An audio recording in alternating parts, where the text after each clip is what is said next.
This channel does not promote any violent, harmful, or illegal activities. All content provided by this channel is meant for an educational purpose only. সামনে লম্বা উইকেন্ডে ছুটি পেয়েছেন বা এই যে রয়েছে পুজোতে অনেকজনই ঘুরতে যেতে পছন্দ করেন। এবার হঠাৎ যদি প্ল্যান হয় তাহলে কি দরকার? ট্রেনের টিকিট তো কাটতেই হবে, কারণ হট করে প্ল্যান হওয়ার ক্ষেত্রে বাজেট যা থাকে তাতে ফ্লাইটের টিকিট কাটা কিন্তু বেশ চাপের বিষয়। এবার আপনি ট্রেনের টিকিট কাটলেন, কিন্তু দেখলেন যে টিকিট কনফার্ম হয়নি, ওয়েটিং লিস্টে আপনার নাম রয়ে গিয়েছে, তাহলে আপনি কি করবেন? আগে হতো অনেকেই এই ওয়েটিং লিস্টের টিকিট নিয়ে ট্রেনে উঠে পড়তেন, তারপরে টিটিকে কোনো রকমভাবে ম্যানেজ করে হয়তো গন্তব্যে পৌঁছেও যেতেন। এবার কিন্তু তা হবে না। ভারতীয় রেলওয়ের তরফে কড়া নির্দেশ দেওয়া হয়েছে, ওয়েটিং লিস্টের টিকিট নিয়ে কোনো যাত্রী ট্রেনে উঠতে পারবেন না। স্লিপার বা এসি কোচে যদি কোনো যাত্রী ওয়েটিং লিস্টের টিকিট নিয়ে ধরা পড়ে তাহলে তাদের কড়া শাস্তির মুখে পড়তে হবে। কি এই নিয়ম আপনারা কি জানেন? আসুন সে কথাই জেনে নেওয়া যাক। ভারতীয় রেলওয়ে চলতি বছরের মে মাস থেকে রেলের যাত্রার ক্ষেত্রে বেশ কিছু নিয়মে পরিবর্তন এনেছে এবং তার মধ্যেই অন্যতম হলো এই ওয়েটিং লিস্টে টিকিটে যাতায়াত করা।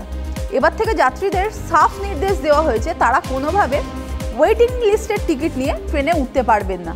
যদি ধরা পড়েন তাহলে তাদের পেতে হবে শাস্তি। এমনকি পরবর্তী যে স্টেশন থাকবে তাতেও টিটি কিন্তু আপনাদের নামিয়ে দিতে পারে। তবে শুধু ট্রেন থেকে নামিয়ে দিয়েই কিন্তু আপনি পার পেয়ে যাবেন না। যদি একবার এই ওয়েটিং লিস্টের টিকিট নিয়ে টিটির হাতে ধরা পড়েন তাহলে কিন্তু আপনাকে মোটা অঙ্কের জরিমানাও দিতে হবে। কত সেই জরিমানা? যদি আপনি স্লিপার ক্লাসে ওয়েটিং লিস্টের টিকিট নিয়ে ধরা পড়েন তাহলে আপনাকে 250 টাকা পর্যন্ত জরিমানা দিতে হতে পারে। আর যদি এসি কোচে ধরা পড়েন তাহলে 440 টাকা। এবার ভাবছেন এইটুখানি টাকা তো দেওয়াই যায়, তা কিন্তু নয়। এর সঙ্গে আপনি যে গন্তব্য অর্থাৎ আপনি যে স্টেশন থেকে উঠেছেন এবং যতদূর অবধি যাত্রা বা সফর করেছেন ততটুকুতে যতটা ভাড়া হচ্ছে সেটাও যোগ হবে, অর্থাৎ ট্রেনের টিকিটের ভাড়া প্লাস আপনাকে এই জরিমানা দিতে হবে। তাহলে আপনার খরচাটা কিন্তু বেশ অনেকটাই বেড়ে যাবে। তাই ওয়েটিং লিস্টের টিকিট নিয়ে ভুল করেও আর কখনো স্লিপার বা এসি কোচে উঠবেন না। এবার হতেই পারে যে অনেকের এমার্জেন্সি কোনো কিছু হয়েছে, তাকে যেতেই হবে, এদিকে টিকিট কনফার্ম হয়নি কোনোভাবেই, ওয়েটিং লিস্টেরই টিকিট রয়েছে। সেক্ষেত্রে রেলওয়ের তরফে সামান্য একটুখানি ছাড় দেওয়া হয়েছে। বলা হয়েছে যদি এরকম কোনো পরিস্থিতি তৈরি হয় তাহলে যাত্রীরা ট্রেনে উঠতে পারবেন, তবে তাদের একমাত্র জেনারেল কোচেই উঠতে হবে।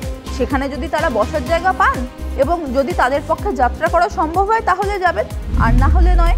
এই ধরনের ট্রেনের আরও আপডেট জানতে চোখ রাখুন TV9 বাংলা ডিজিটালে।